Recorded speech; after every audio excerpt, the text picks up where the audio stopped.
ಎಲ್ಲರಿಗೂ ನಮಸ್ಕಾರ. ಕೃಷಿ ಮಹಾವಿದ್ಯಾಲಯ ಮಂಡ್ಯ, ಕೃಷಿ ವಿಜ್ಞಾನಗಳ ವಿಶ್ವವಿದ್ಯಾಲಯ ವಿಸಿ ಫಾರಂ ಮಂಡ್ಯಕ್ಕೆ ಸ್ವಾಗತ.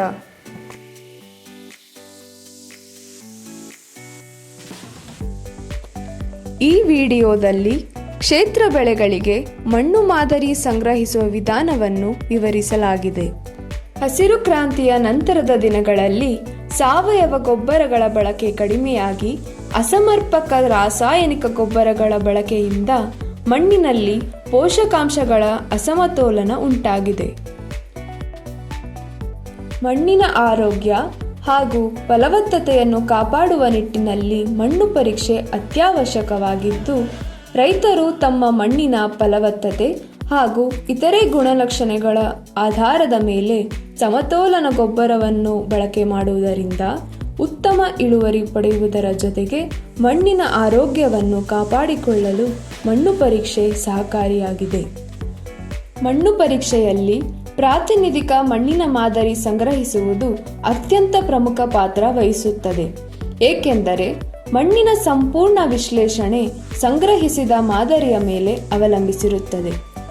ಕ್ಷೇತ್ರ ಬೆಳೆಗಳಲ್ಲಿ ಸಾಮಾನ್ಯವಾಗಿ ಹಿಂದಿನ ಬೆಳೆ ಕಟಾವಾದ ನಂತರ ಮುಂದಿನ ಬೆಳೆ ಬಿತ್ತುವ ಮೊದಲು ಹಾಗೂ ಜಮೀನಿನಲ್ಲಿ ಬೆಳೆ ಇಲ್ಲದೆ ಇರುವಾಗ ಮಣ್ಣಿನ ಮಾದರಿಯನ್ನು ಸಂಗ್ರಹಿಸಬೇಕು. ಜಮೀನಿನ ಮೂಲೆಗಳಲ್ಲಿ, ಕಾಲುವೆಗಳ ಸಮೀಪ, ತೇವವಾದ ನೆಲ, ಕೊಟ್ಟಿಗೆ ಗೊಬ್ಬರ ಹಾಕಿರುವ ಪ್ರದೇಶದಲ್ಲಿ, ಮರಗಳ ಕೆಳಗೆ ಹಾಗೂ ರಾಸಾಯನಿಕ ಗೊಬ್ಬರ ಅಥವಾ ಯಾವುದೇ ರಾಸಾಯನಿಕ ಬಳಕೆ ಮಾಡಿರುವ ಚೀಲಗಳಲ್ಲಿ ಮಣ್ಣಿನ ಮಾದರಿಯನ್ನು ಸಂಗ್ರಹಿಸಬಾರದು. ಮಣ್ಣಿನ ಮಾದರಿಯನ್ನು ತೆಗೆಯಲು ಸಲಕೆ, ಕುರ್ಪಿ, ಬುಟ್ಟಿ, ರಬ್ಬರ್ ಬ್ಯಾಂಡ್, ಪಾಲಿಥೀನ್ ಚೀಲ, ಪ್ಲಾಸ್ಟಿಕ್ ಚೀಲ ಮತ್ತು ಮಾಹಿತಿ ಚೀಟಿಯನ್ನು ಉಪಯೋಗಿಸುತ್ತೇವೆ. ಮೊದಲಿಗೆ ಮಣ್ಣು ಪರೀಕ್ಷೆ ಮಾಡಿಸಬೇಕೆಂದಿರುವ ಜಮೀನನ್ನು ಭೂಮಿಯ ಇಳಿಜಾರು, ಬಣ್ಣ, ಕಣವಿನ್ಯಾಸ, ಬೆಳೆಗಳ ಪದ್ಧತಿ ಮತ್ತು ಮಣ್ಣಿನ ವ್ಯತ್ಯಾಸಕ್ಕೆ ಅನುಗುಣವಾಗಿ ವಿವಿಧ ಭಾಗಗಳಾಗಿ ವಿಂಗಡಿಸಿ ಪ್ರತಿ 2 ಹೆಕ್ಟೇರ್ಗಳಿಗೆ 15ರಿಂದ 20 ಪ್ರಾತಿನಿಧಿಕ ಮಾದರಿಗಳನ್ನು ಜಿಗ್ಜ್ಯಾಗ್ ಮಾದರಿಯಲ್ಲಿ ನಿಗದಿಪಡಿಸಬೇಕು.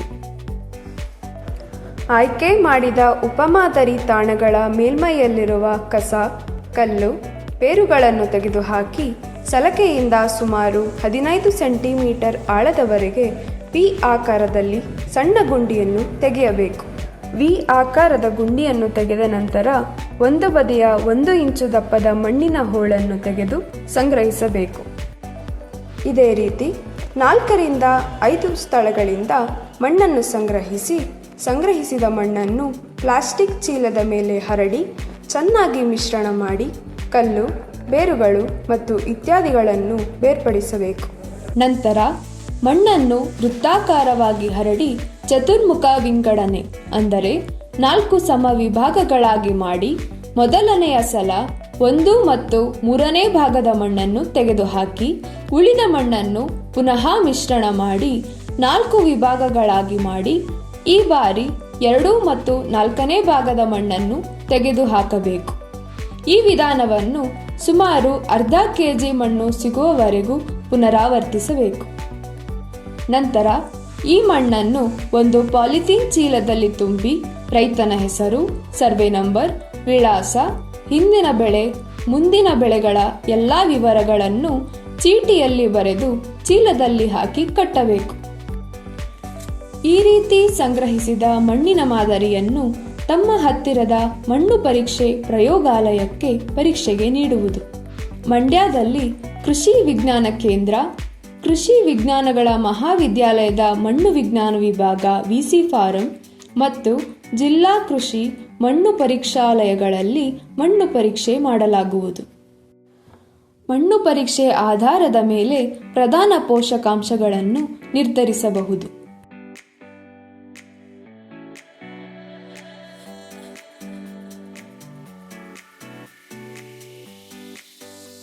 ರೈತ ಸ್ನೇಹಿತರೆ, ನೀವು ಮಣ್ಣಿಗೆ ಕೊಡುವ 10 ನಿಮಿಷದ ಗಮನ ನಿಮ್ಮ ವರ್ಷದ ಆದಾಯವನ್ನು ಬದಲಾಯಿಸಬಹುದು. ರೈತನ ಮಾತು ಸರಳ, ಮಣ್ಣಿನ ಮಾತು ಸತ್ಯ. ಧನ್ಯವಾದಗಳು.